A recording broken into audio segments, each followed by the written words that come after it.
Hey guys, it's Casey. Welcome back to my channel. Today I'm doing something that I dread, but maybe it'll help some of you guys out.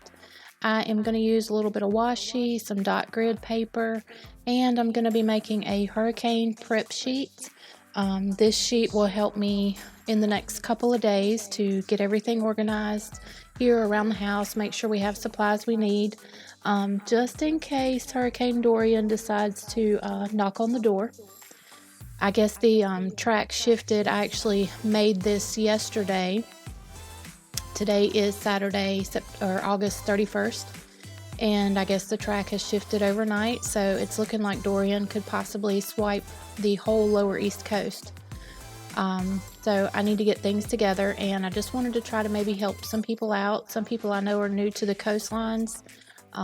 This may be your first hurricane, maybe just your second, so you might be in a little bit of a panic. I want to encourage you to please don't be panicked.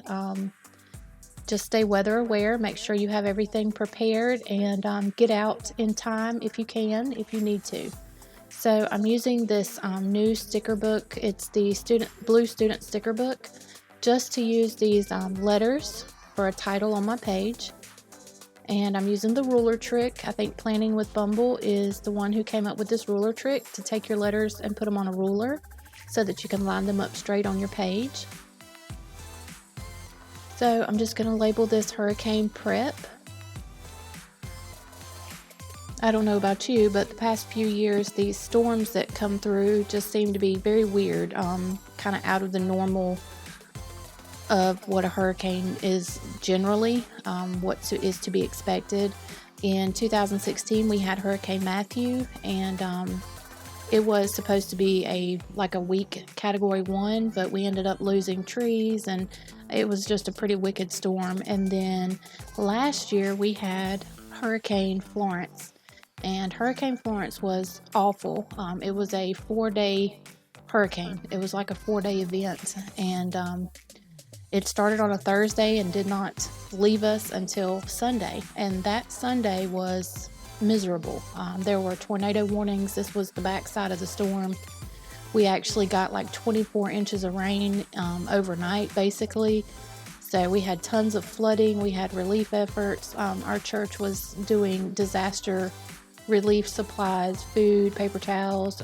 People were flooded. It was horrible. It was miserable for the people in North Carolina and South Carolina. So we don't ever know what to expect with these storms. It just seems like things are getting weird. Storms are getting more powerful. They're just not normal storms. So you can never be prepared too early. Right now we have no idea where this storm is going to go. So I just want to encourage you guys to just go ahead and get everything in order, have your plans together. And if you live in a coastal area that is prone to hurricanes, I encourage you to even start after storm season is over. Just have a supply, have your batteries, have things in order so that you're not in a panic when a storm does come. Right here, I'm just going to take some of these journaling boxes. I'm going to make a few different lists. I need a to-do list, I need an important list, and I need like a shopping list.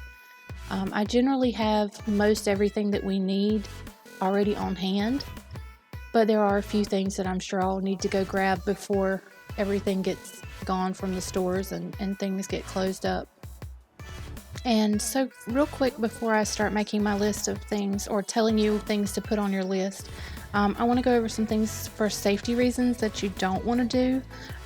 Is number one, if you have a generator, do not run your generator in your house or leave it beside an open window. Generators produce carbon monoxide, and that is deadly, so you do not want that in your home.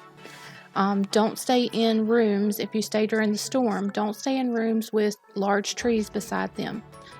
There is a chance that those trees could uproot or snap and fall into your home and seriously injure or even kill someone if they are in a room near large trees. Please don't drive around during a storm. It's unbelievable how many people get out and try to drive around during hurricanes. That is not safe. And then if you are driving around after the storm and you see a flooded road, do not attempt to drive through that flooded road. Many people lose their lives. They don't realize just how swiftly the water's moving, so don't even try it.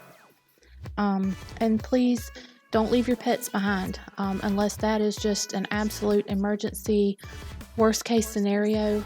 Make accommodations for your pets. Don't leave them at home. No food, no water, the potential of flooding.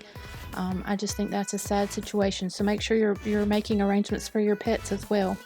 And then don't panic. Now is not the time to panic. Now is the time to be level-headed, make your preparations, think ahead, try to imagine worst case scenario and prepare as best you can.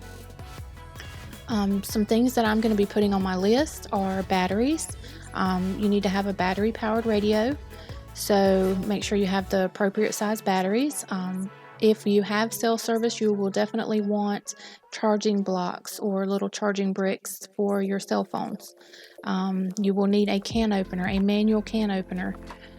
If you don't have power, so many times we are just accustomed to electric everything, so make sure you have things that do not need electricity.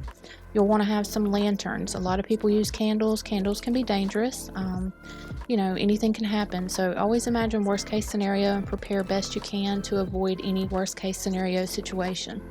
So lanterns, flashlights. If you have a generator, make sure you have extra gas and oil. And you'll also need an extension cord, so make sure you have that on hand. For eating, make sure you have paper plates, paper cups, or plastic cups, plastic forks, things that are disposable, just in case you don't have water or electricity, for hot water to wash your dishes. I always fill up empty milk jugs, juice jugs, water jugs, things like that throughout the year, and I put them in a deep freezer. So try to have those on hand. You can also fill up Ziploc bags and put them in the freezer. That way you can put those in a cooler or in your refrigerator to try to keep your food good if you don't have electricity. If you have pets, you'll want to make sure you have food for them. If you're on prescription medications, make sure you have plenty of medications. And then if you need to cook food and you're going to use a grill, make sure you either have charcoal or propane. We cook with propane, so we always have propane here for our stove. Things you'll want to do outside, you'll want to clean up anything that can become a projectile missile. So kids' toys, umbrellas, patio chairs, rocking chairs, things like that. Go ahead and clean up the yard. You don't want something flying through your window that was left outside by a kid or whatever. So just, go around and make preparations, make sure things are cleaned up, and most importantly, remain calm. Please stay calm. Sometimes these things are very scary, especially the uncertainty. You see this massive storm coming at you and you don't know where it's going to go. So just go ahead and try to be prepared now. And then if you're in a coastal area and, a lot of us live paycheck to paycheck, so preparing for a storm is not easy at the last minute. So just try to prepare throughout the year. This time of year comes every year, so just try to prepare. Have your freezer full of some ice bags and pick up a little extra stuff here and there. So I am praying that everyone stays safe this year through this hurricane season. I pray that you all stay calm, and that you can get things accomplished in a timely fashion and be prepared. I pray that everybody will stay safe. I'm looking forward to October coming and going. That way the hurricanes will be gone and we can go back to life as usual. So this is what my sheet looks like. I will be making my list today and making preparations so that I will be ready by the middle of next week. One last thing before I go is I want to remind you to think about your neighbors. The little small neighborhood that we have here, there are only about 5 of us that live on this road, but we look out for each other. So be a good human.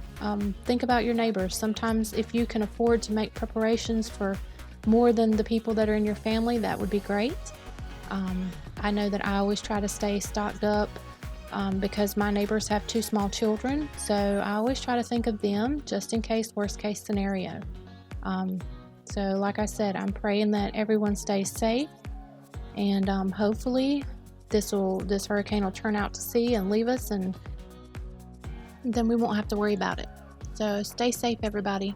I hope to see you on my next video. Bye.